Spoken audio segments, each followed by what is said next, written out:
నాకు తెలుసు నీలో కసి ఉందని, కానీ నువ్వు దాన్ని మస అనుకుని వదిలేసావు అంతే. సర్లే కానీ సాఫ్ట్వేర్ జాబ్ తెచ్చుకో. సాఫ్ట్వేర్ జాబ్ తెచ్చుకున్నావు అనుకో, మంచి శాలరీ వస్తుంది. శాలరీ వస్తే పెళ్ళి పెళ్ళాం పిల్లలు వస్తారు.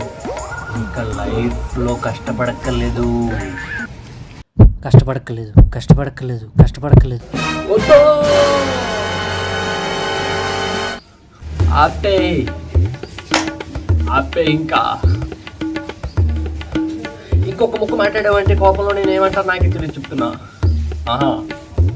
నువ్వు కష్టపడక్కలేదు అని ప్రతిసారి జీవితం మట్టి కొట్టుకుపోతుందా అన్నట్టు ఏర్పడుతుంది నాకు.